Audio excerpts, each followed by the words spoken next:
É importante destacar que a Secretaria de Atenção Primária hoje, ela trabalha em 4 eixos. O primeiro eixo, o fortalecimento das equipes. A importância do profissional que está na ponta, trabalhando, se dedicando, deixando sua família para o enfrentamento da pandemia. A Secretaria tem feito orientações, tem ofertado o serviço do Telepsi e, além de encaminhar para os estados também, compartilhando com os municípios e a União a oferta de EPIs e testes rápidos. Um segundo eixo é a continuidade do cuidado. A rede de atenção primária à saúde, ela tem que estar organizada, ela tem que permitir a continuidade das ações. As gestantes precisam ser atendidas, as vacinas precisam ser ofertadas, as crianças precisam ter o seu esquema vacinal completado. Os diabéticos, os hipertensos, precisam ir na farmácia básica pegar as suas medicações, precisam de consultas. O serviço, ele tem que estar aberto, o acesso, ele tem que existir, principalmente nesse momento. Mas o acesso, ele precisa ser organizado. Um terceiro eixo é o eixo da vigilância. A atenção primária, ela tem que trabalhar em conjunto com a vigilância à saúde. O papel do agente comunitário de saúde é extremamente importante para o enfrentamento da pandemia.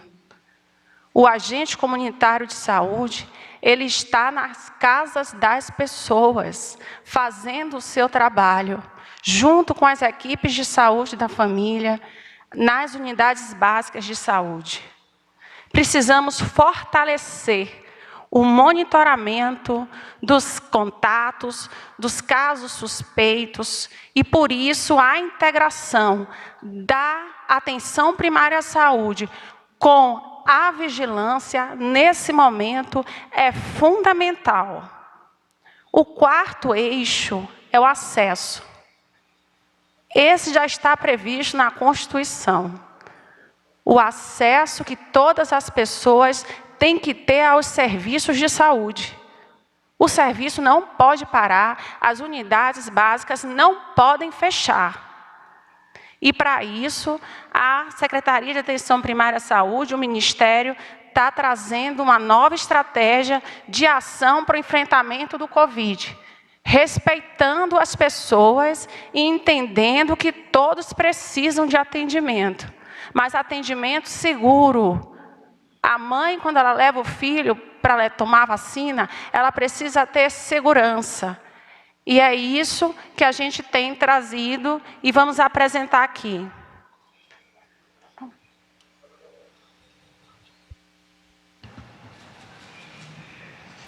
Boa tarde.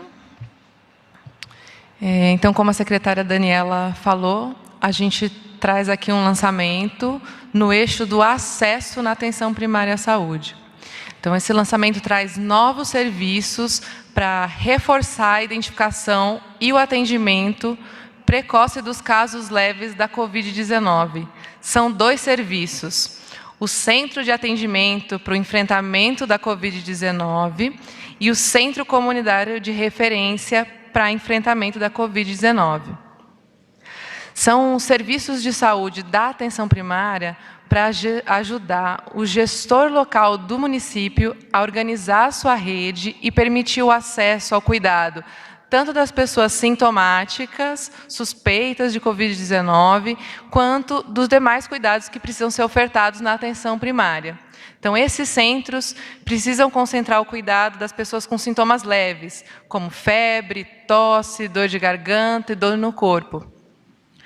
O centro de atendimento pode ser implantado em todos os municípios do Brasil e o centro comunitário é focado nos municípios que possuem comunidades, favelas. Acho que pode passar, por favor. Então, a importância desses centros é ampliar o acesso da população com sintomas leves e, ao mesmo tempo, permitir a continuidade dos demais serviços da atenção primária. Então, um dos objetivos, como eu falei, é identificar precocemente os casos de síndrome gripal e fazer um atendimento resolutivo dos casos leves. Ao mesmo tempo, possibilitar que os outros serviços da atenção primária continuem sendo ofertados nas demais unidades de saúde, serviços como saúde da criança, pré-natal, acompanhamento dos pacientes com doenças crônicas, como diabetes, hipertensos. Ao mesmo tempo, apoiar os gestores municipais a organizar esse fluxo de saúde da atenção primária no acolhimento aos casos suspeitos e, ao mesmo tempo, organizar o encaminhamento dos casos leves para as unidades de referência. Então, a gente tem um orçamento de 1,2 bilhão previsto para essas duas estratégias. A estratégia do centro de atendimento tem um orçamento total de 896 milhões e, como eu falei, pode contemplar a totalidade dos municípios brasileiros. É necessário que os municípios peçam o que a gente chama de credenciamento, peçam para o Ministério da Saúde o financiamento para a implantação desses serviços. O Centro Comunitário de Referência tem um orçamento total de 215 milhões, podendo contemplar 196 municípios que possuem comunidades ou favelas identificadas pelo Instituto Brasileiro de Geografia e Estatística, o que abarca cerca de 17 milhões de habitantes. Além disso, a gente ainda tem um incentivo per capita adicional para essas populações vulneráveis residentes em comunidades ou favelas, que é pago em parcela única com um orçamento de mais de 85 milhões. E que podem contemplar 323 municípios com essas características. O repasse desses centros aos municípios pelo governo federal pode chegar a R$100 mil mensais. O centro de atendimento ao enfrentamento da Covid-19 possui 3 formatos, 3 tipos. Tipo 1, para os municípios com até 70 mil habitantes, com um custeio mensal de R$60 mil. Tipo 2, para os municípios entre 70 e 300 mil habitantes, com um custeio mensal de R$80 mil. Tipo 3, para os municípios acima de 300 mil habitantes, com um custeio mensal de R$100 mil. Os centros comunitários, como eu falei, são para municípios com comunidades e favelas identificadas pelo IBGE. Esses centros vão estar localizados próximos ou dentro dessas localidades e possuem 2 tipos. O tipo 1, com um custeio mensal de R$60 mil, para comunidades ou favelas entre 4 e 20 mil pessoas. E o tipo 2, com um custeio de R$80 mil mensais, para comunidades ou favelas com população acima de 200 mil pessoas. O incentivo per capita adicional é um valor adicional em parcela única de R$5 por pessoa de comunidade ou favela cadastrada nas equipes de saúde da família ou equipes de atenção primária.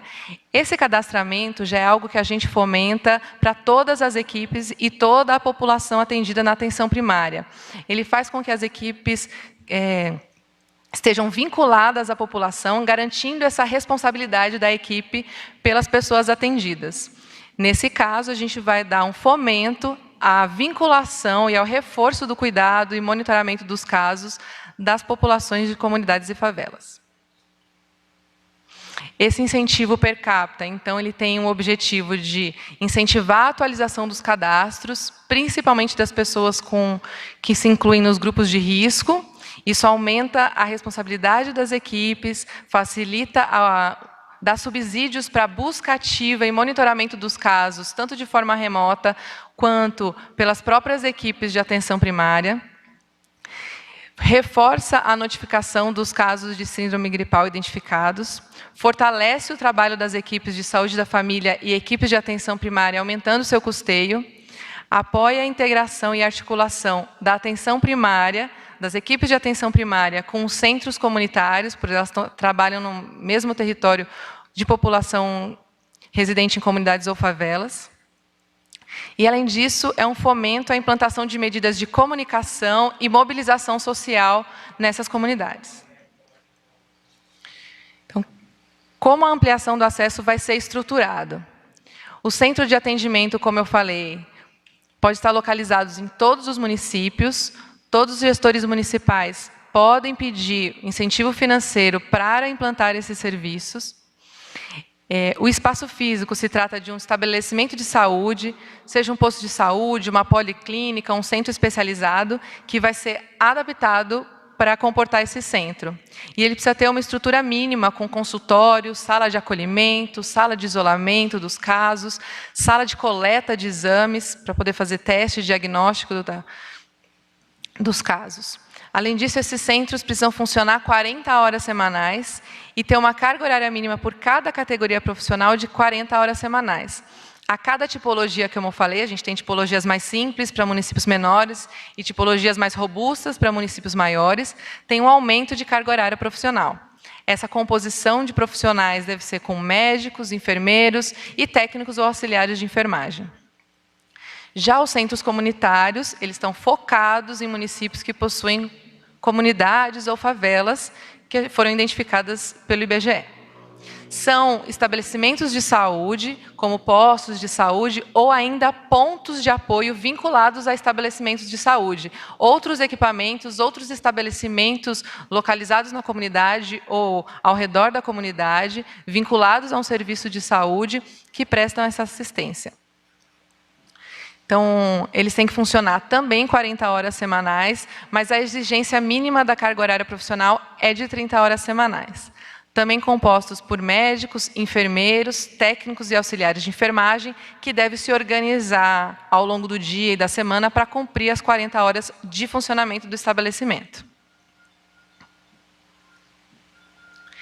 Além disso, um pouco como a secretária Daniela já falou, a gente tem outros serviços já disponíveis para a população. Então, temos os serviços essenciais da atenção primária, o atendimento à demanda espontânea, o cuidado das pessoas com doenças crônicas, o cuidado à urgência em saúde bucal, agora nesse momento de pandemia, focado nas urgências, para a segurança tanto de profissionais quanto dos pacientes. A gente está focando o cuidado em saúde bucal nas urgências, o cuidado farmacêutico, como a disponibilização, por exemplo, dos medicamentos da farmácia básica para os crônicos e todas as demais necessidades, a imunização e essa articulação com a vigilância e promoção à saúde.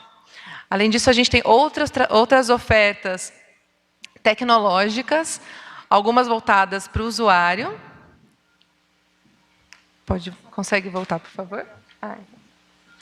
Então, outras voltadas para o usuário, como a gente já falou em outras coletivas, como o TeleSUS, seja pela entrada do 136, do chatbot no nosso site, no WhatsApp, a busca ativa também feita remotamente e atendimento pré-clínico, além do consultório virtual da saúde da família, que é uma ferramenta para que as equipes de atenção primária possam fazer cuidado remoto da população, e ferramentas tecnológicas para profissionais, por meio do 0800, seja o telesaúde para consultoria especializada, para dúvidas que os profissionais tenham no cuidado aos sintomáticos respiratórios, e o telepsi para o suporte psicológico dos profissionais. Muito obrigada.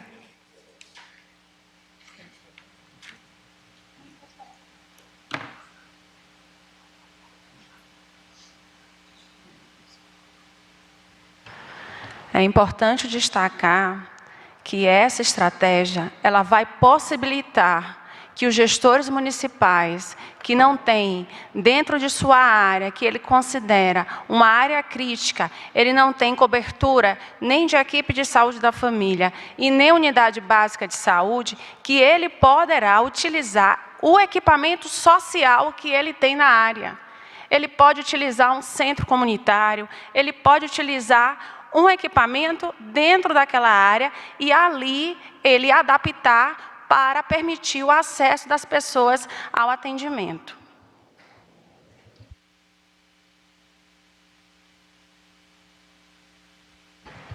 Então, boa noite a todos e todas. Só complementando, toda a estratégia que está sendo montada pela atenção primária e está sendo divulgada hoje, ela é fundamental não só para prestar assistência à população brasileira frente ao coronavírus, como também vai servir para justamente a vigilância implementar, juntamente com a atenção primária, uma estratégia muito importante, que é o de monitoramento de contatos, que com isso a gente vai, a partir da identificação de um caso positivo, a gente vai poder fazer o rastreamento e poder aplicar as medidas proporcionais, até prevendo a possibilidade de ocorrência de novas infecções. Então, essa é uma estratégia que vem para o SUS e que, independente do tempo que dure essa situação de emergência, ela vai se perdurar ao longo do tempo. Vamos passar agora para a atualização da situação epidemiológica da Covid-19 do Brasil. Então, os dados de ontem mostravam que o Brasil tinha confirmado 584.016 casos, dos quais 312.851 estavam em acompanhamento, 238.617 já estavam recuperados, 32.548 óbitos acumulados desde o primeiro dia da epidemia, dos quais 408 nos últimos 3 dias e outros 4.115 óbitos estão em investigação. Próximo. Nós estamos no 99º dia após a confirmação do primeiro caso no Brasil, e no 79º dia após a confirmação do primeiro óbito. O Brasil tem, até o momento, a 34ª maior taxa de incidência no mundo, considerando todos os países, é uma medida proporcional em relação à população, e a 21ª maior taxa de mortalidade do mundo. Próximo. Em relação à evolução dos casos de óbitos confirmados por Covid por data de notificação, os dados eles estão disponíveis no portal covid.saude.gov.br por data de notificação. E, no caso, ontem nós tivemos 28.673 notificações, ou seja, confirmações, não necessariamente os primeiros sintomas ocorreram naquele dia, e 1.349 novos registros, que, conforme eu falei, 408 foram nos últimos 3 dias, e os demais foram confirmados ao longo das outras semanas, dos outros dias. Próximo. E esses gráficos eles estão mostrando um pouco da evolução dos casos e óbitos de Covid no Brasil, de acordo com a semana epidemiológica. A semana epidemiológica é uma convenção internacional que todos os órgãos de saúde utilizam justamente para padronizar os períodos do ano de acordo com o calendário. E as semanas epidemiológicas elas começam no domingo e vão até o sábado. Portanto, a gente está analisando aqui, a principal mensagem é analisar até a 22ª semana epidemiológica, que encerrou no último sábado, e que a gente trouxe alguns dados da semana epidemiológica 23, que é a corrente, mas não necessariamente significa que, por exemplo, conforme vocês observam a curva entre a semana 22 e a 23, a curva de casos, tem aparentemente uma diminuição, mas na verdade os dados da semana epidemiológica 23 estão sendo processados. Então, até o dia de ontem, o Brasil, conforme eu falei, tinha 584.016 casos acumulados, numa taxa de um coeficiente de incidência de 2.779 casos para cada 1 milhão de habitantes. E em relação aos óbitos, 32.548 óbitos até ontem, até a semana epidemiológica 23, dos quais a coeficiente de mortalidade foi 150 óbitos, por 1 milhão de habitantes. O que percebe, se a gente comparar as semanas 21 e 22, que são as semanas fechadas, a gente ainda percebe, em termos de casos confirmados e de óbitos, um aumento entre essas semanas. Próximo. Considerando a região sudeste, é o mesmo entendimento. A região sudeste teve até ontem 210.854 casos acumulados, com um coeficiente de 2.386 casos por 1 milhão de habitantes, 15.290 óbitos e 173 óbitos por 1 milhão de habitantes era a taxa de mortalidade. Então, quando a gente, descontando a semana 23, que está em andamento, até a semana 22, comparando a semana 21 e 22, a região sudeste também apresentava um aumento no número de casos confirmados e também no número de óbitos. Próximo. Agora a gente vai fazer uma análise por estados, vou selecionar alguns estados e algumas regiões metropolitanas justamente para entender como essa dinâmica de transmissão ocorre por cada uma das regiões. Por exemplo, no Espírito Santo, estado do Espírito Santo, que vinha nas últimas 4 semanas com um aumento no número de casos confirmados, a gente começa a perceber, entre as semanas 21 e 22, uma tendência à estabilização, mas não necessariamente a gente pode considerar como uma estabilização. Nós precisamos observar justamente o comportamento das próximas semanas para tentar entender se realmente essa tendência ela se confirma em termos de estabilização ou se é apenas uma situação pontual e momentânea. Em relação aos óbitos, a gente ainda percebe um aumento semana por semana nos números de óbitos que foram confirmados por Covid. Já a região da Grande Vitória, região metropolitana, a gente percebe essa tendência à estabilização de forma mais proeminente, comparando somente uma semana e a outra, em relação ao número de casos. Então, a gente aguarda o desdobrar das próximas semanas para justamente identificar se essa tendência se mantém ou não. Próximo, por favor. A região Nordeste, ela tem também, considerando as semanas 22, 21 e 22, mas no total, até ontem, 204.535 casos acumulados de Covid, numa taxa de incidência de 3.584 casos por 1 milhão de habitantes, 10.066 óbitos acumulados nesse período, com uma coeficiente de mortalidade de 176 óbitos por 1 milhão de habitantes.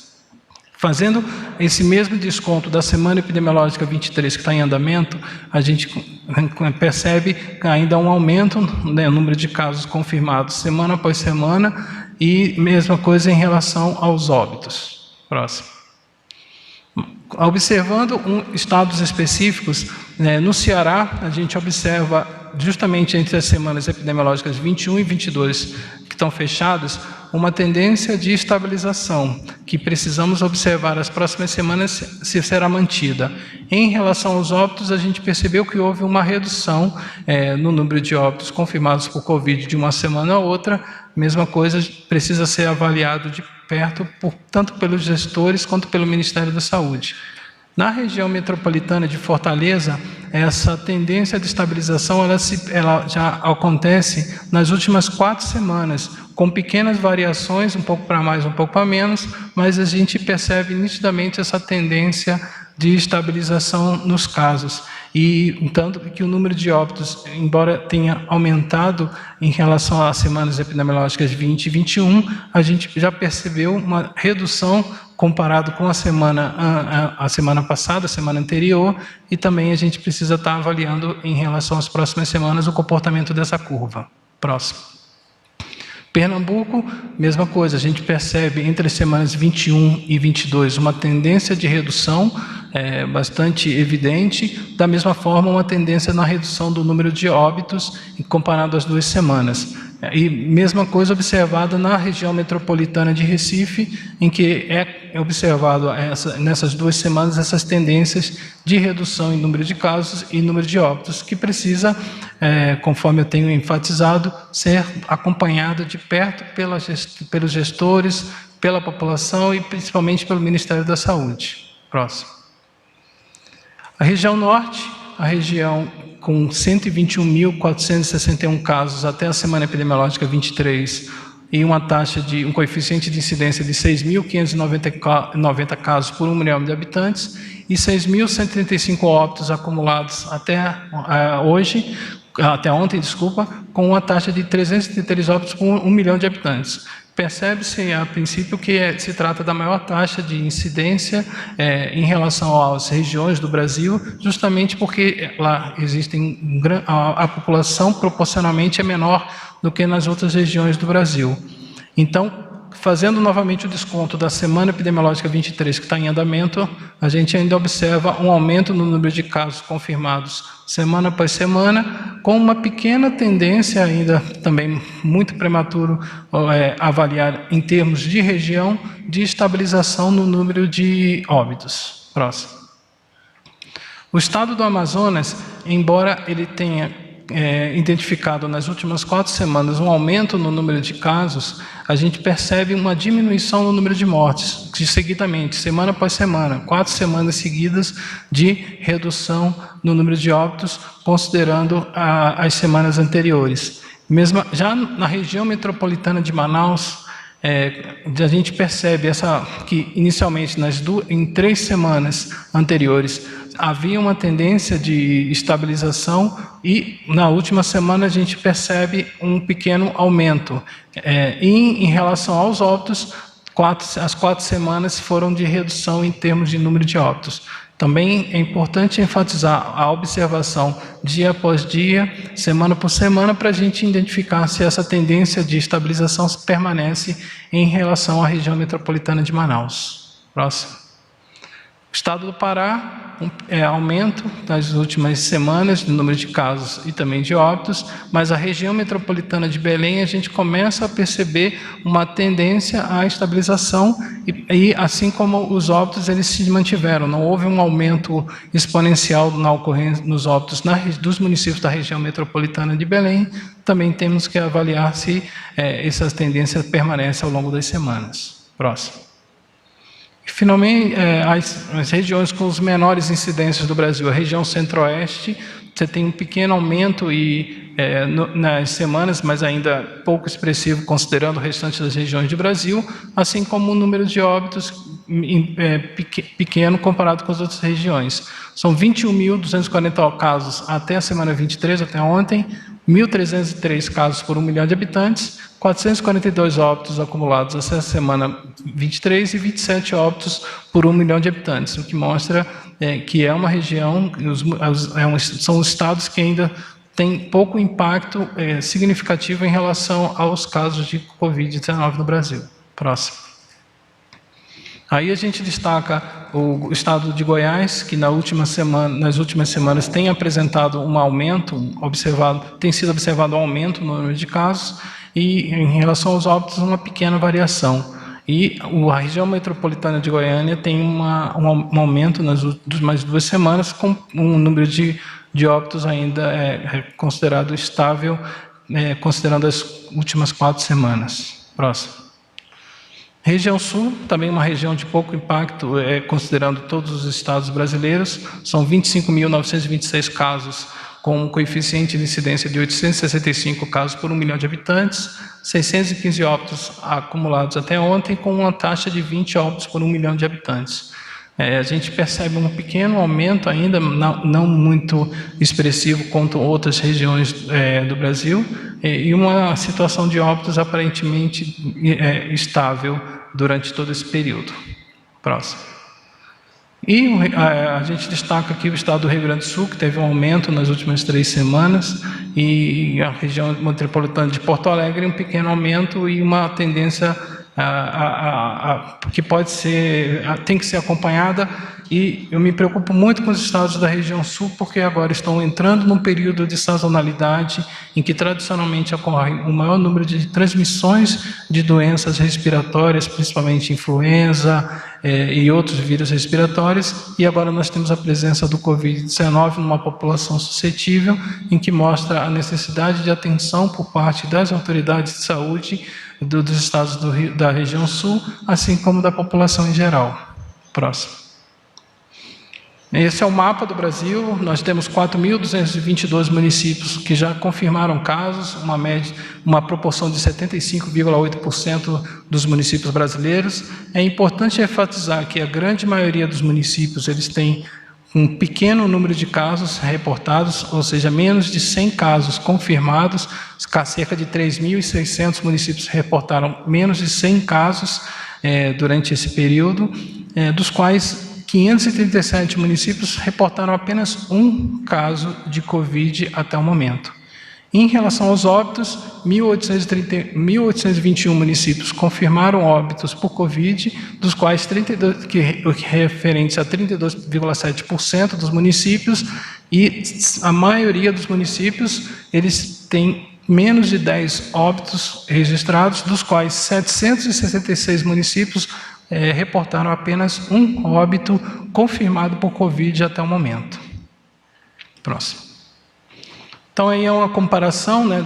No dia 2 de abril, nós tínhamos 471 municípios que reportaram casos, e agora, 2 meses depois, a gente passou para 4.178 municípios que reportaram casos, lembrando que a grande maioria reportaram um pequeno número de casos, mostrando que a importância do monitoramento dos contatos. Todos os casos positivos, eles têm que ser notificados, e tem todos os contatos, as pessoas que tiveram contato com esses casos a menos de até 48 horas antes do início dos sintomas, elas são alvo da vigilância epidemiológica. Ela precisa ser monitorada, essas pessoas precisam ser monitoradas, principalmente aqueles contatos mais íntimos, moradores da mesma residência, se forem idosos, todos aqueles que moram em asilos, em unidades de longa permanência, até mesmo os contatos profissionais com maior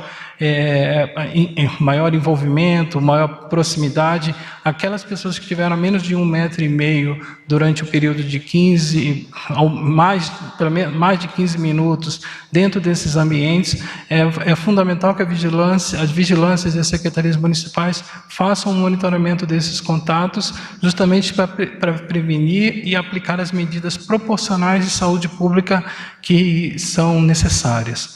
Então, só em termos de exposição, falei, 75% dos municípios já reportaram casos, principalmente nas regiões norte e nordeste do Brasil. Próximo.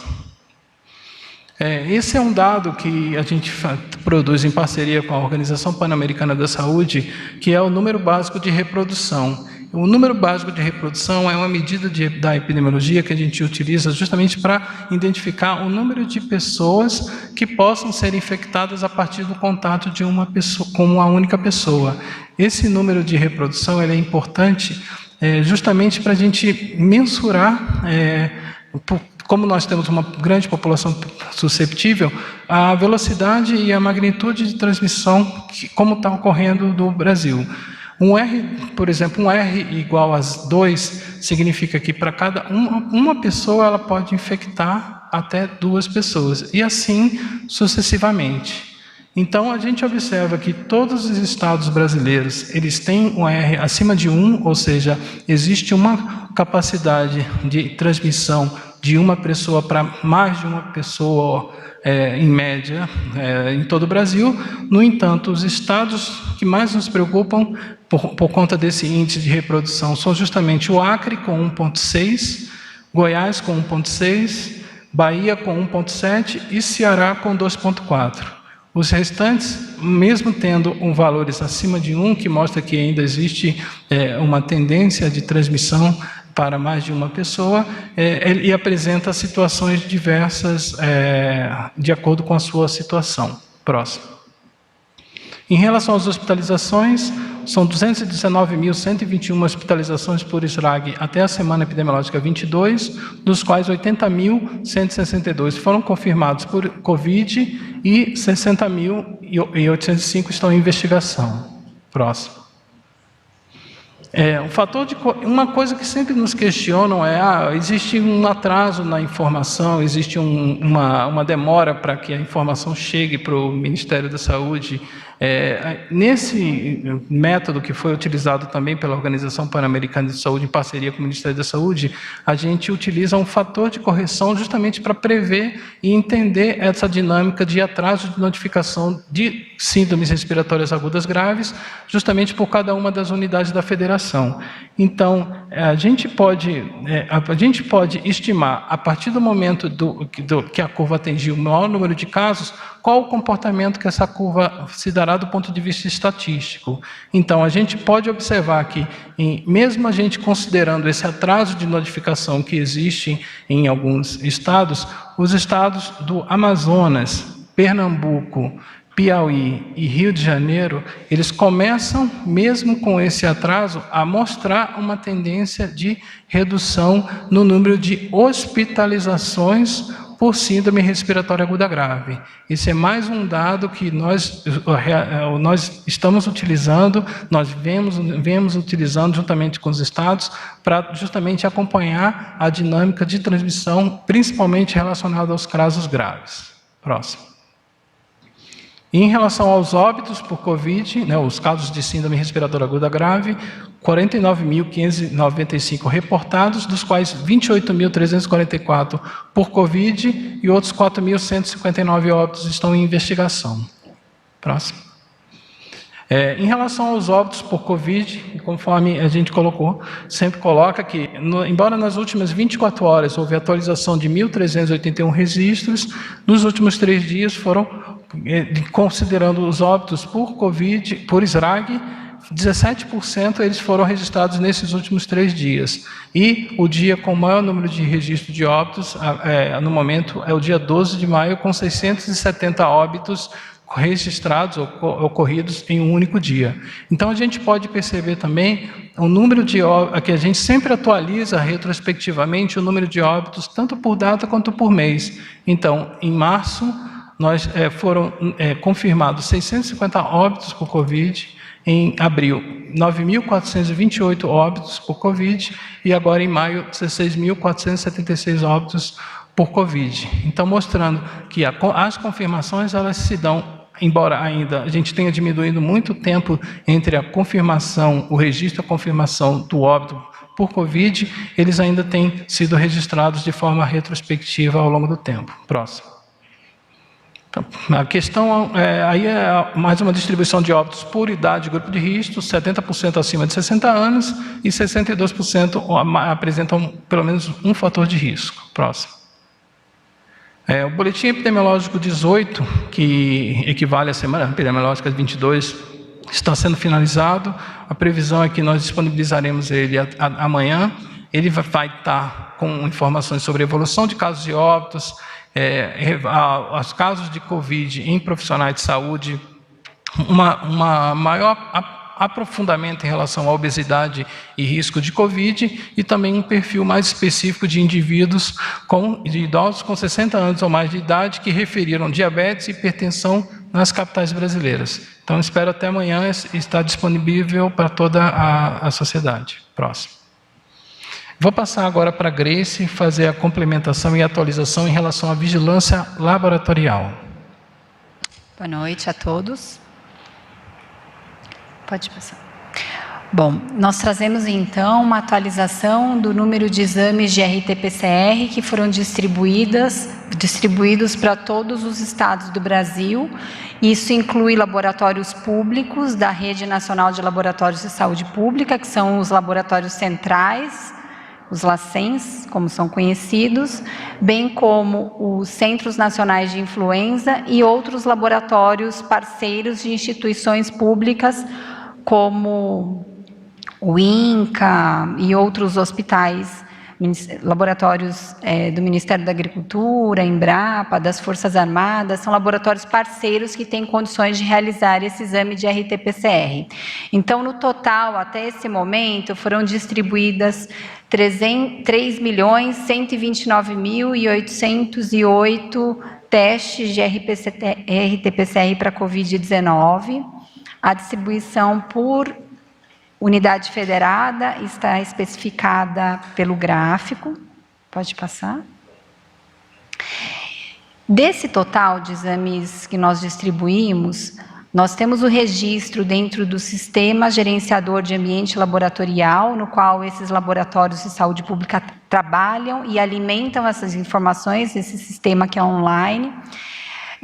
Temos a informação que 752.448 exames foram solicitados para serem realizados por esses laboratórios públicos. O estado que tem o maior número de solicitações é o estado de São Paulo, depois seguido pela Bahia e o Rio de Janeiro, e assim sucessivamente, conforme os números demonstrados no gráfico. Em relação a esses exames solicitados, a gente vai para uma análise seguinte, que é o número de exames que foram analisados para COVID-19. Eu queria que vocês avaliassem que o nosso eixo X, ele é de semana epidemiológica e não está necessariamente por mês e nem por dia, né? Então, nota-se que a semana 9 é o começo do mês de março e que a gente sai de 207 exames realizados para um aumento bem expressivo, com um pico de realização de exames na semana 18, e depois a gente entra praticamente numa estabilização. Aquele dado da semana 23, que é essa semana que está vigente, ele ainda não está completo, porque a semana ainda não acabou. Mas é importante observar que nós saíamos de uma média, né, de 36 mil exames realizados por semana. Quando a gente compara as últimas 5 semanas, nós temos uma média de 58.526 exames realizados. Isso é uma média semanal, é um número relativamente grande e muito superior ao começo da nossa epidemia de mês de março. E a partir de então, a gente já tem uma estrutura montada para aumentar ainda mais a capacidade de realização de exames por dia e por semana para esses laboratórios públicos. Em relação ao número de exames positivos, não enxergo daqui, são 160 mil exames positivos para Covid-19, distribuídos por esses estados, conforme demonstrado. O estado de São Paulo é o estado que apresenta o maior número de casos positivos, seguidos pelo estado de Pernambuco, Ceará, Bahia, Rio de Janeiro, Amazonas, e depois, conforme está demonstrado no gráfico. Pode passar? Bom, para facilitar a compreensão, eu trago esse slide que ele tem um resumo da situação e ele é de melhor compreensão. Então, entre os 752.448 exames solicitados para os LACENs, a gente faz duas subdivisões. Exames que entram com solicitação específica para COVID, que é 620.465, e mais 131.983 exames que entram como solicitação inicial para fazer outros vírus respiratórios além de COVID. Bom, entre esses exames de solicitação de COVID, 556 mil foram realizados, conforme o gráfico que eu apresentei anteriormente, que nós temos a distribuição por unidade federada. 32.376 exames, eles constam dentro desse sistema de informação, que são amostras que estão em trânsito. O que isso significa? Significa que o Serviço de Saúde Público coletou essa amostra, cadastrou essa amostra nesse sistema de laboratório, contudo, essa amostra ainda não deu entrada no laboratório. E nós temos também 31.995 exames em análise, que provavelmente agora, no final do dia, já é um número diferente, porque muitos exames já foram realizados hoje e estão dando entrada como registro nesse sistema.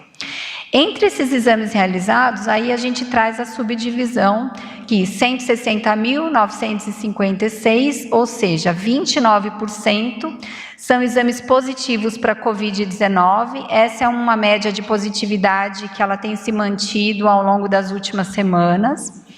Os negativos somam 392.096 exames, que representam 70,5% dos exames realizados, e nós temos 0,5% de exames com resultados inconclusivos, o que é um número esperado também dentro de qualquer esfera laboratorial. Esse gráfico, ele demonstra, na linha do eixo X, ele demonstra os dias por mês. O que se refere a verde é a somatória, então, do número de exames que foram realizados de 0 a 2 dias. Então, a gente vê que é uma média, ele não começou, ele apresenta umas quedas, que geralmente isso significam finais de semana, mas, de forma geral, 50,2% dos exames foram realizados de 0 a 2 dias e 23,9% de 3 a 5 dias, ou seja, 74% dos exames foram analisados em até 5 dias nesses laboratórios públicos. Pode passar? E essa é uma avaliação, então, do tempo de análise, né, desse exame por unidade federada. Próximo. Bom, um resumo que a gente tem trazido também nas últimas coletivas é o total de exames que nós realizamos em laboratórios públicos para COVID e os mesmos exames que foram realizados nas 5 principais redes de laboratórios privados. Então, que nos dá um total de 1.085.891 exames para RT-PCR realizados, e desse total, 316.821 exames foram positivos. Na hora que nós calculamos aquele indicador de positividade, na rede pública são 28,9% de positivos e na rede privada de 29,4%. Pode passar. Bom, em relação aos testes rápidos, esse é um slide novo que nós trazemos também. Nós fizemos uma consulta a todas as secretarias estaduais de saúde e, até o momento, eles nos informaram que 748.916 exames para testes rápidos, sorológicos, foram realizados. Pode passar.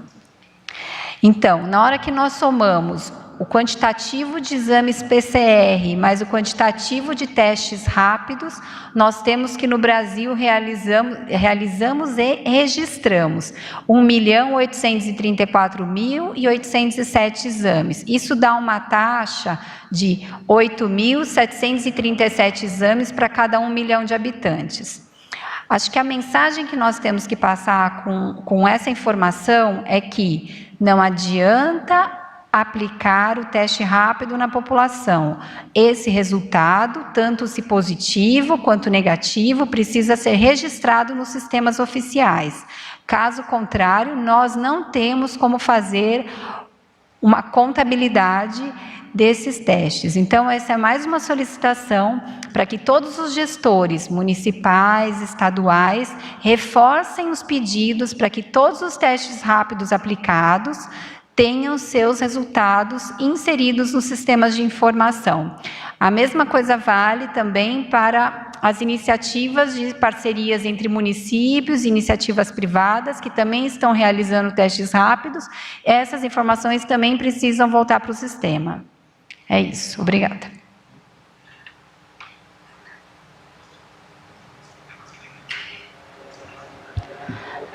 Boa noite a todos. Seguindo a ordem das apresentações, nós temos aqui algumas perguntas em relação aos centros de atendimento.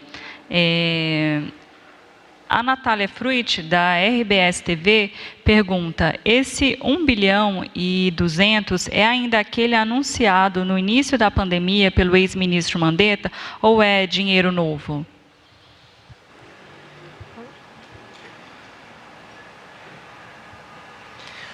Esse recurso, orçamento destinado para os centros de atendimento e centros comunitários são recursos novos para a implantação dos novos serviços.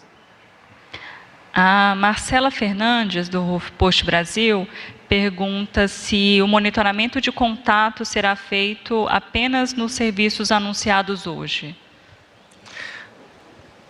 Posso começar a falar de centro? Pode. Na verdade, não só por esses serviços.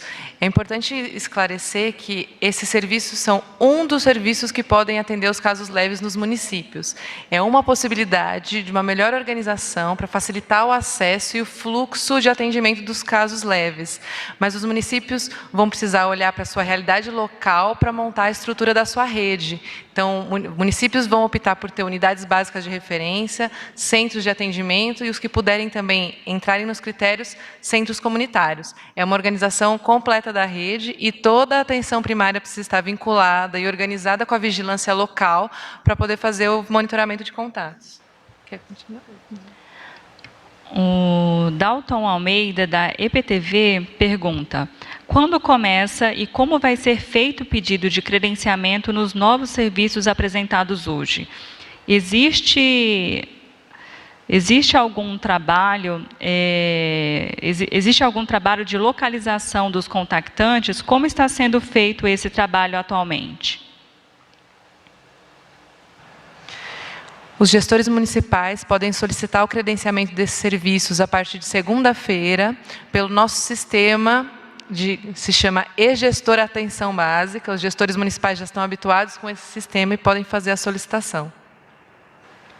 Nós estamos com quase 50 minutos de coletiva, a gente teve trouxe várias informações hoje, então a gente vai dar oportunidade também para as pessoas que estão aqui presentes.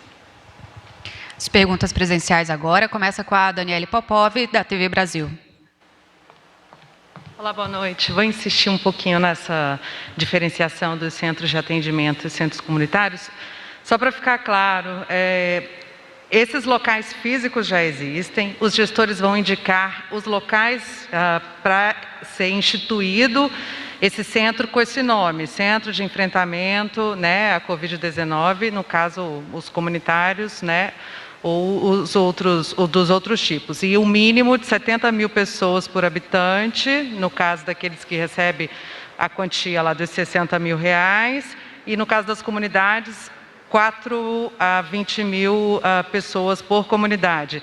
Eu só preciso deixar isso bem claro para entender se vai ser instituída uma estrutura nova ou se elas já existem e quanto tempo leva mais ou menos para mudar, se for só um caso administrativo, quanto tempo leva para o gestor indicar e o governo ir lá e pronto, você é um centro administrativo, um centro comunitário, você vai receber 80 mil reais. Obrigada.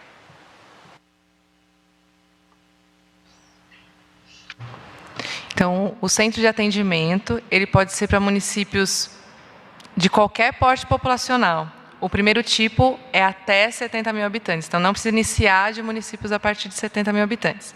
Já o centro comunitário, sim, precisa ter ele precisa atender pelo menos 4 mil pessoas residentes em comunidades e favelas. E outra coisa, um mesmo município pode ter, sim, os dois serviços. Um centro de atendimento, por exemplo, numa área central da cidade e um centro comunitário na comunidade favela, né? Pode organizar isso.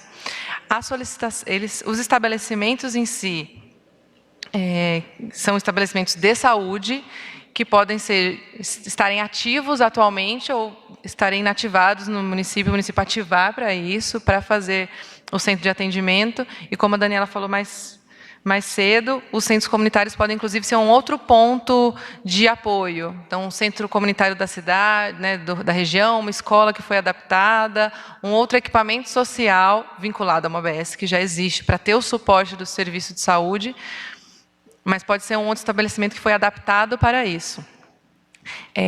As nossas solicitações de credenciamento são feitas de forma rápida por um sistema informatizado, então no nosso sistema e-gestor, que a gente chama, e a gente sempre acompanha diariamente as solicitações para já poder fazer autorização de publicação de portaria. Então, a etapa do fluxo o gestor municipal vai ao sistema, indica o estabelecimento de saúde que vai ser selecionado para ser um centro de atendimento ou um centro comunitário, e o Ministério da Saúde publica uma portaria de credenciamento.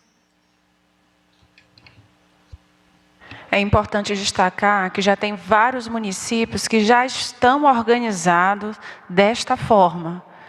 Então, vai ser mais fácil, agora ele vai receber um recurso para fortalecer e ajudar na operacionalização do enfrentamento ao Covid. Próxima pergunta é o Caio Peixoto, do Poder 360.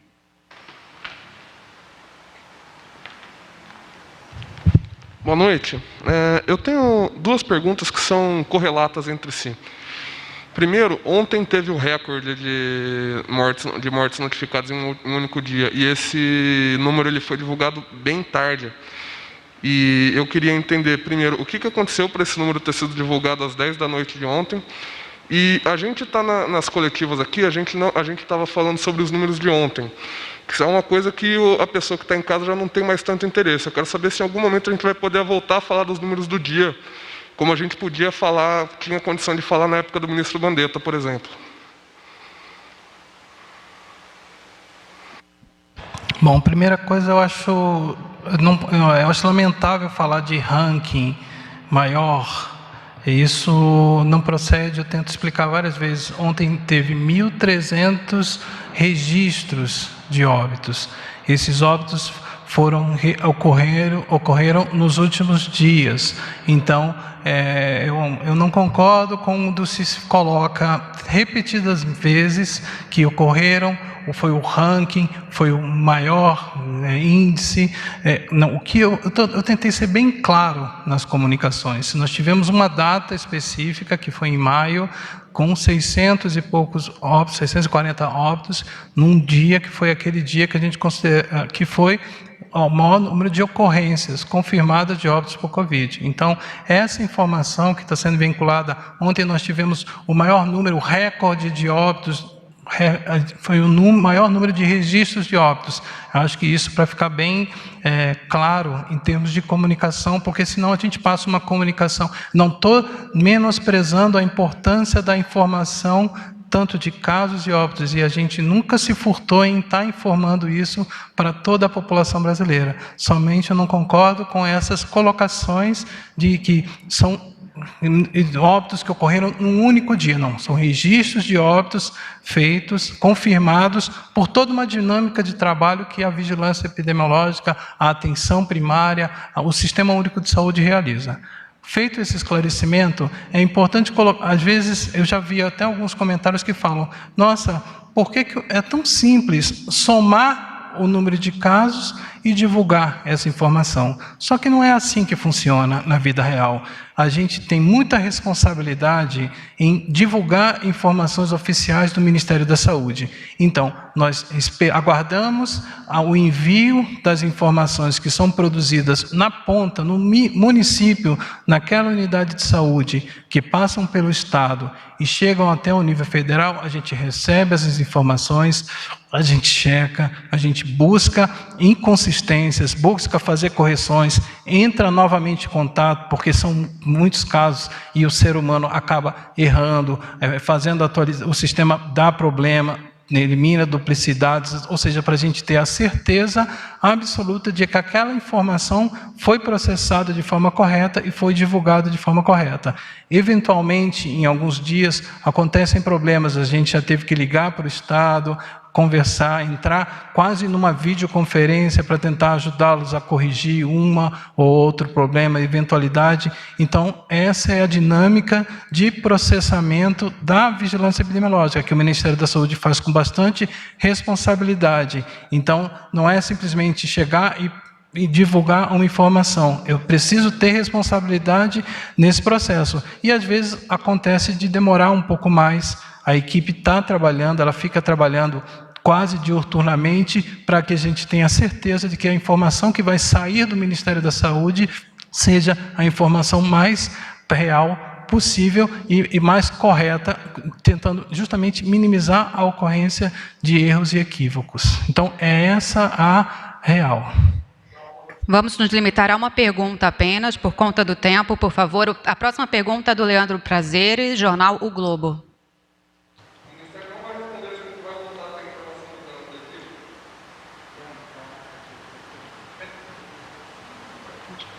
Não, desculpa, só porque faltou, agora entendi, eu escutei agora.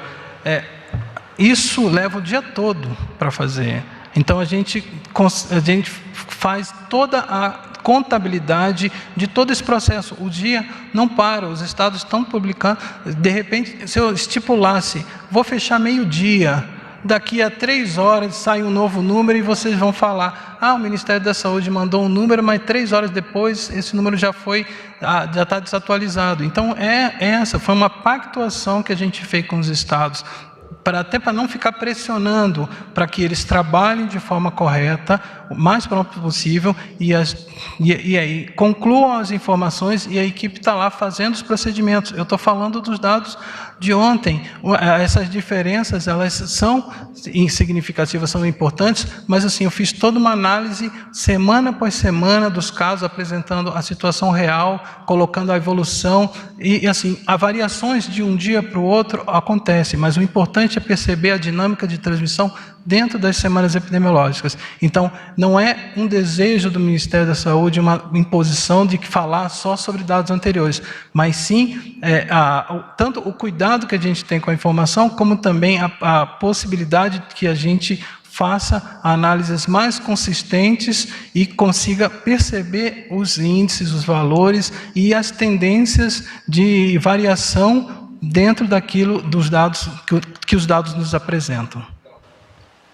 Olá, boa noite. Eu queria aproveitar a pergunta do meu colega, porque não ficou claro para a gente por que é que, tradicionalmente, há quase 3 meses, as coletivas e a divulgação dos dados referentes à epidemia ocorrem quase sempre entre 5 e 7 da noite, e ontem, quando o Brasil registrou um número recorde, esses dados só saíram às 22. Então, eu gostaria que o senhor explicasse isso melhor.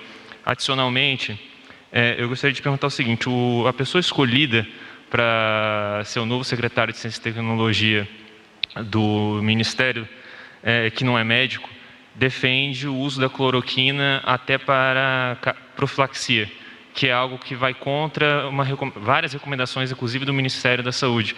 Diante disso, eu queria lhe perguntar o seguinte: o governo vai alterar os protocolos que estão em vigor para permitir o uso profilático da cloroquina para casos de Covid?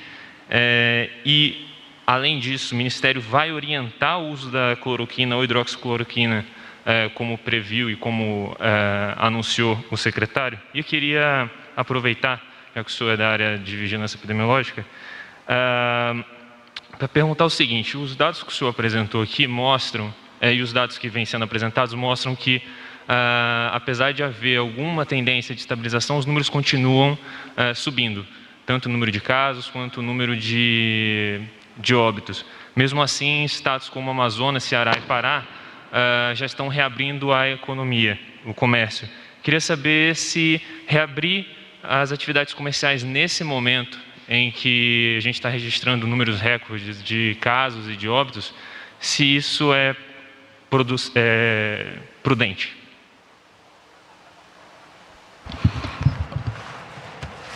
Bom, em relação à primeira pergunta, já respondi e já está enfatizado. Essas situações podem acontecer justamente porque esse processo de checagem ele é muito variável. Pode ser que aconteçam problemas e que a gente tem que corrigir. Em relação à segunda pergunta que você falou sobre o secretário de Ciência e Tecnologia, eu acho que você, o futuro secretário, eu acho que você tem que vou direcionar isso para a assessoria de comunicação, que aí faz a pergunta direto para ele. Em relação às questões de flexibilidade que você colocou, deixa eu só me recordar, sobre as medidas baseadas nos números, acho que o importante é enfatizar que o que eu mostro do ponto de vista epidemiológico é que o Brasil ele se comporta de maneira diferente em regiões. Nós estamos passando por uma situação de maior gravidade nas regiões Norte e Nordeste e nas regiões Sul, Sudeste e Centro-Oeste, tirando São Paulo e Rio de Janeiro, ainda não recebeu o impacto que essas outras regiões têm. E as medidas elas têm que ser adequadas e, como se diz, proporcionais ao risco. E aí, tanto os governadores quanto as secretarias estaduais de saúde, elas têm esses mesmos números que a gente tem tomado, então eu confio que as decisões a serem tomadas do ponto de vista local, além de ser constitucionalmente estabelecidas de responsabilidade dos gestores estaduais, elas são adequadas pelo que eu conheço do ponto de vista da responsabilidade que cada ente tem em relação à saúde da sua população. Próxima pergunta é do Fábio Murakawa, Valor Econômico.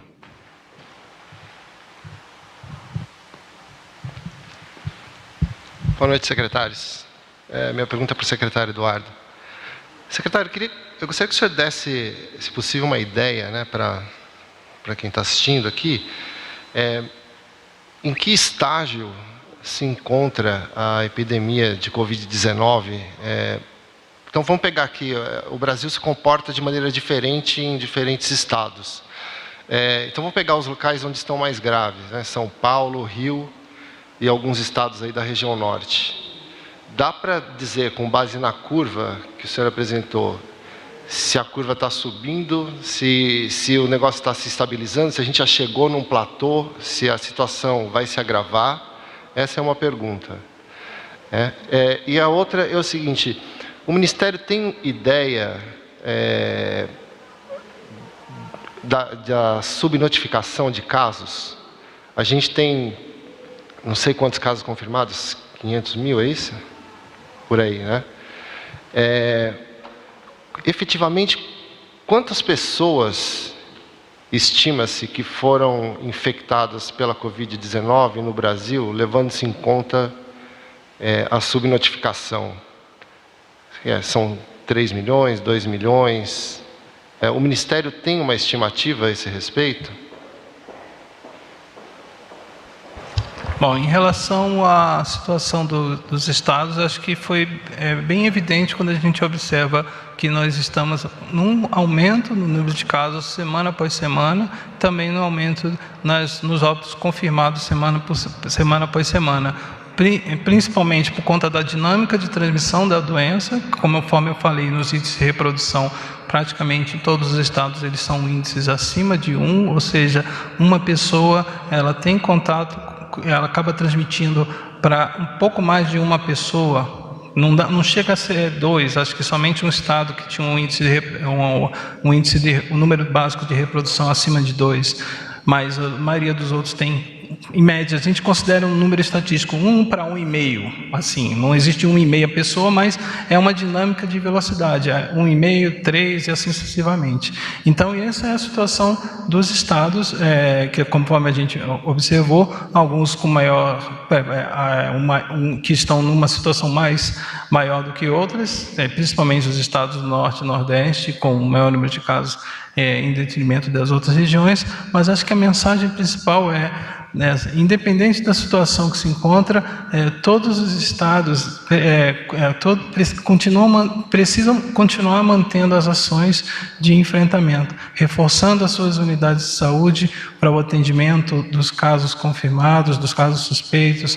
Nós precisamos ter os testes disponíveis, nós já abastecemos a rede laboratorial com testes, justamente para tentar, inclusive respondendo a sua segunda pergunta, reduzir a subnotificação por falta de testes diagnósticos. A gente deu um avanço muito grande considerando o início. Nós não tínhamos uma rede laboratorial preparada, porque simplesmente não tinha Covid, não tinha o vírus SARS-CoV, ele não existia. Tivemos que, em pouco tempo, desenvolver uma capacidade tecnológica, desenvolver exames laboratoriais, treinar as pessoas, e elas estão sobrecarregadas. Todos os serviços de saúde, todo mundo que trabalha no SUS está sobrecarregado, e isso tem exigido muito, numa dimensão que acho que nunca, pelo menos essa geração já passou em termos de quantidade e de exponencialidade de trabalho. E aí eu falo trabalho mesmo, trabalho de coleta, trabalho de atenção, de assistência.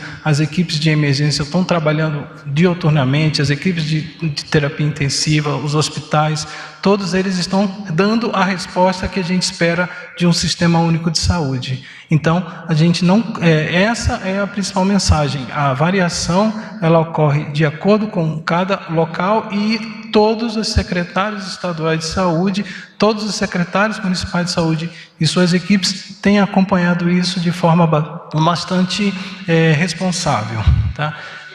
Em relação à subnotificação, existem vários estudos. Tem um estudo recente da Universidade de Pelotas que tem umas estimativas, mas assim, é muito difícil de precisar em relação a isso. Acho que a gente tem trabalhado no sentido de reduzir a subnotificação. De que forma? Nós estamos ampliando a capacidade de testagem no Brasil, nós estamos ampliando a capacidade dos sistemas de informação de absorver essa informação.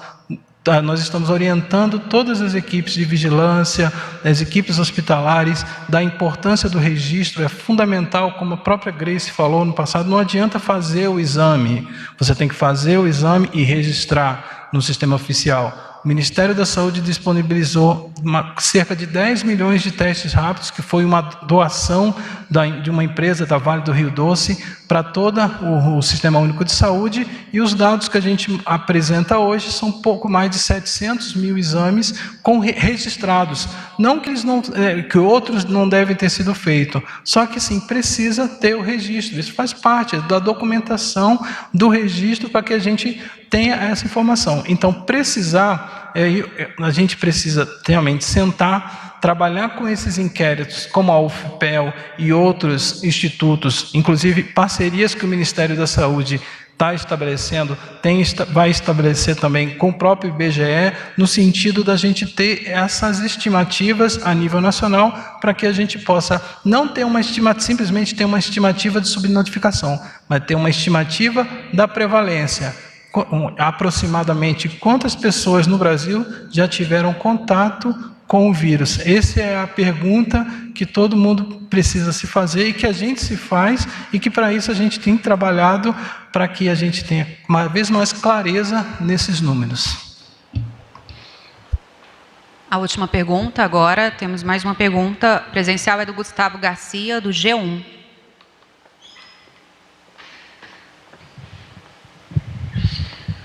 Obrigado.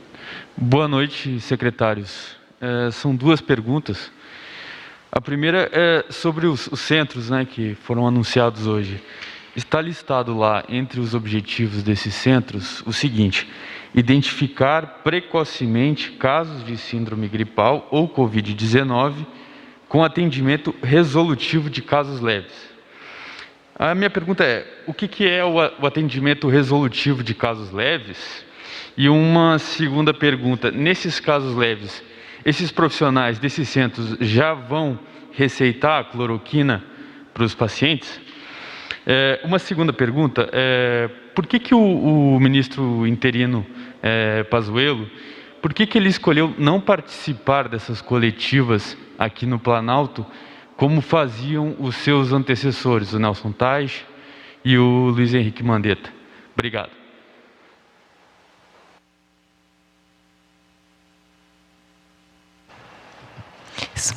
O termo resolutivo é um termo que a gente usa bastante na atenção primária, que é conseguir atender e solucionar a demanda do usuário. É algo que a gente tenta fortalecer na atenção primária, para que não haja só o acolhimento da demanda e não tratá-la da forma adequada.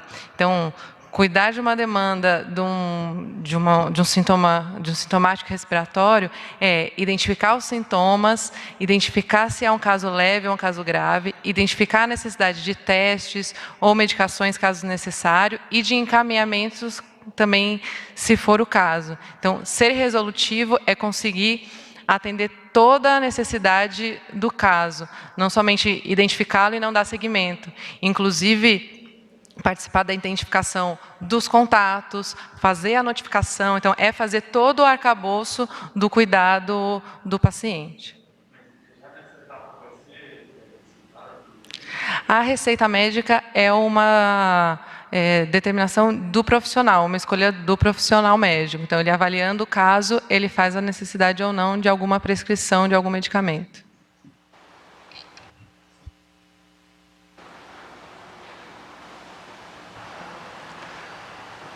Sobre a questão do ministro, não é isso? Nas coletivas, aí eu vou sugerir que encaminhe para a assessoria de comunicação social a pergunta e será devidamente respondido. Dando sequência, nós temos aqui também algumas perguntas que foram previamente encaminhadas para a assessoria de imprensa pelos jornalistas. A pergunta é da Renata Maris, do jornal o Globo. Quando será, pelas projeções do Ministério da Saúde, o pico de casos e mortes em cada região do país? Favor especificar as informações, indo além do que já foi informado antes sobre maior circulação do vírus na região central e no sul do país, com a chegada do inverno e interiorização da doença no Nordeste e Norte. Bom, Conforme eu falei anteriormente, são vários modelos que estimam a dinâmica de transmissão da doença, principalmente o número de casos. Cada modelo utiliza uma base teórica diferente e eles, inclusive, concorrem entre si. Tem vários pesquisadores dizendo meu modelo é melhor, meu modelo é melhor, e assim sucessivamente. O que a gente trabalha é com números reais. Então, o que a gente observa é essas tendências semana após semana, certo? A gente tem logicamente, que tem diversas estimativas e o leque de opções está disponíveis para todos. Nessa mesma linha, a Beatriz Jucá, do El País, faz uma pergunta e, enfim, eu vou ler e o secretário fica à vontade se quiser complementar. Quais os focos da epidemia no país que estão mais latentes?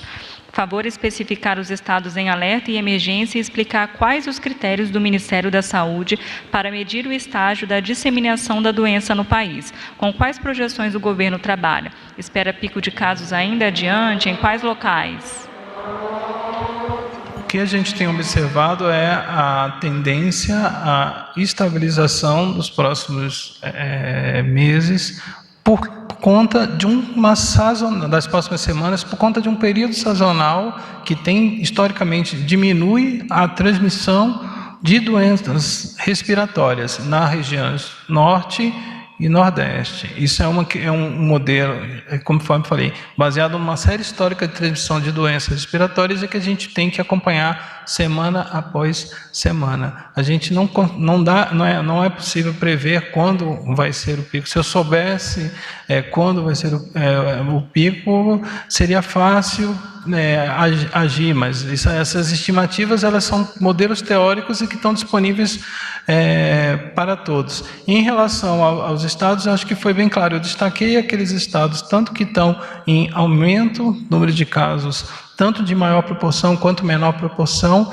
e também aqueles estados em que você tem tendência de estabilização. Todos esses detalhes, porque são muitos, são 27 estados, são 5.570 municípios, todos esses detalhes estarão disponíveis no Boletim Epidemiológico 18, que traz a atualização da semana, e aí ele pode ser consumido no sentido de identificar e analisar todas essas tendências que são fruto das perguntas que foram levantadas.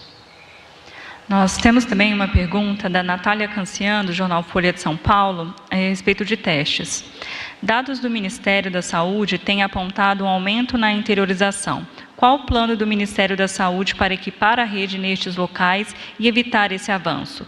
Quando os postos volantes para testagem em cidades acima de 500 mil habitantes, ou seja, capitais e regiões metropolitanas, devem estar disponíveis?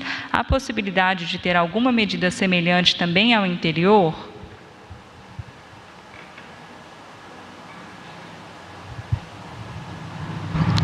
Bom, em relação à pergunta, a gente fez uma série de ações para fortalecer inicialmente os laboratórios centrais de saúde pública que estão nos estados. Esses foram abastecidos com kits de RT-PCR em quantidade suficiente. A gente já recebeu a gente já recebeu 5 milhões de testes da Organização Pan-Americana da Saúde, já disponibilizamos esses 3 milhões, mais os da Fiocruz. Então, a gente tem abastecido os laboratórios centrais de saúde pública nesse contexto. Outro ponto que a gente tem trabalhado bastante é justamente no aumento dessa capacidade laboratorial. A Fundação Oswaldo Cruz está com os seus núcleos já em funcionamento, aguardando justamente as amostras. Então, inclusive, a gente está conseguindo fazer o remanejamento de laboratórios que estão, por acaso, represados. Tem 2 ou 3 laboratórios que informaram, que pediram ajuda, e a gente justamente faz esse remanejamento, tira de um estado, coloca na Fiocruz. A Fiocruz tem uma capacidade de processamento e isso tem ampliado cada vez mais.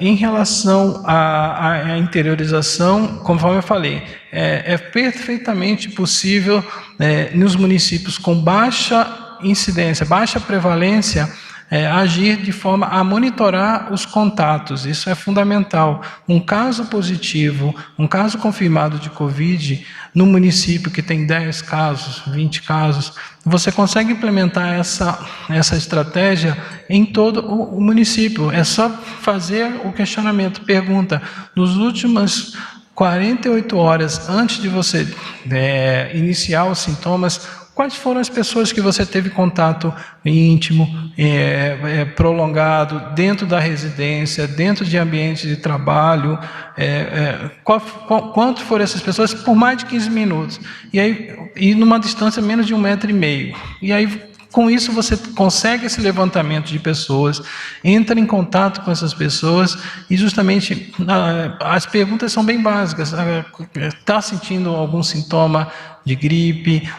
Recomendo que você permaneça em casa. Tem médicos, a própria atenção primária em saúde, ela tem os médicos, eles podem fazer os atestados para que as pessoas que não apresentem sintomas, isso é importante colocar, mas que tiveram contato, que elas mantenham uma relação mais de precaução, justamente para evitar, caso ela acaba desenvolvendo a doença, esteja incubando, no período de incubação da doença, ela possa transmitir para outras pessoas. E esse é o grande desafio do monitoramento de contatos, que com isso conseguir influenciar. Acho que essa é a principal medida.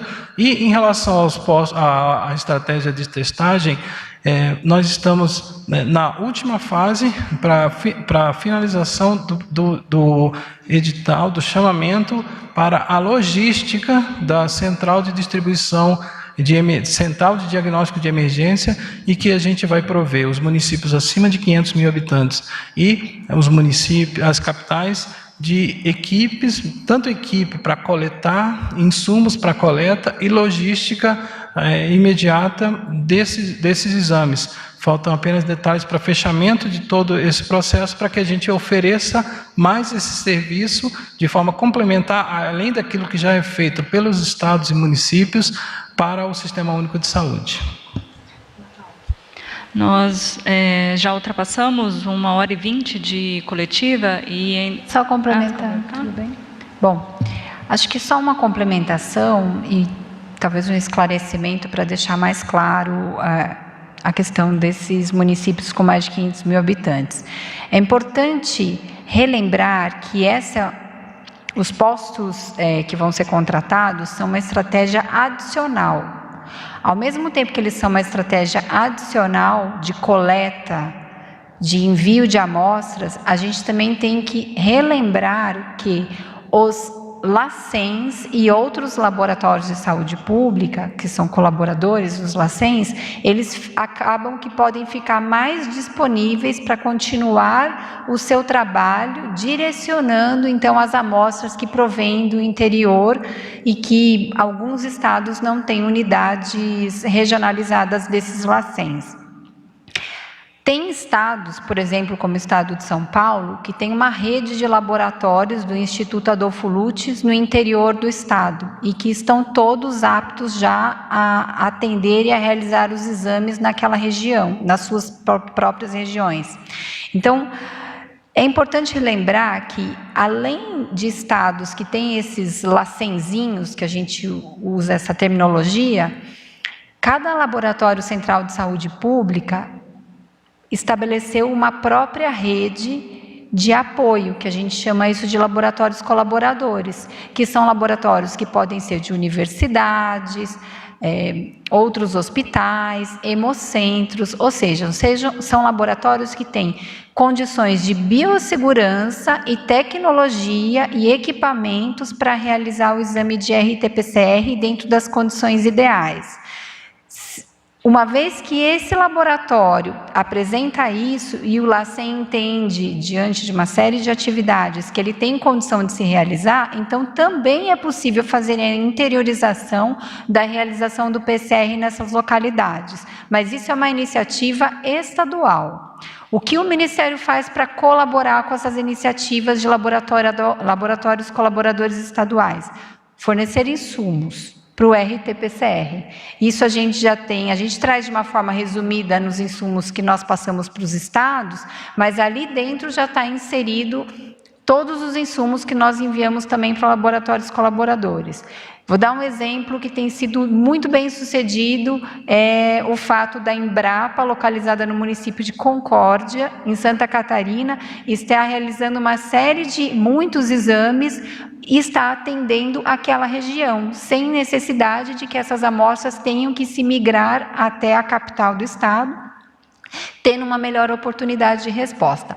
Além dessas estratégias, a gente também tem em andamentos alguns processos, alguns contratos para aproveitar equipamentos que já existem distribuídos no país, equipamentos de diagnóstico laboratorial para PCR, e no momento que esses contratos estiverem finalizados, nós anunciaremos para vocês onde é que esses equipamentos estão localizados, e isso é uma gama muito grande, que inclusive inclui hospitais, onde esses exames podem ser realizados diretamente ali.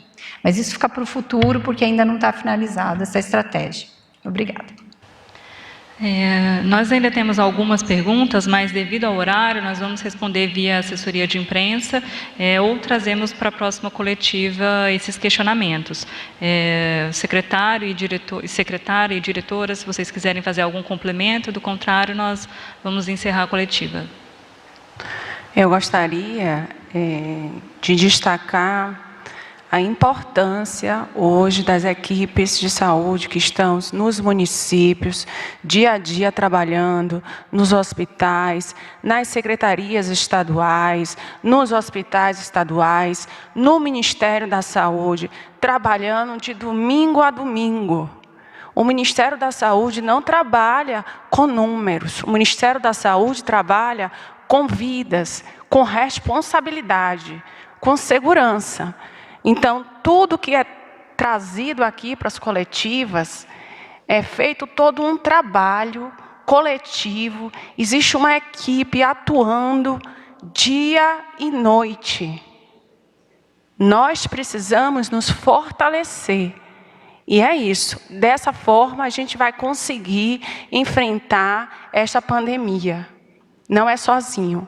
O Ministério precisa dos estados, dos municípios, o Ministério precisa da equipe de comunicação, o Ministério precisa de todo mundo envolvido na causa. E, mais uma vez, a gente não trabalha com números, a gente trabalha com vidas.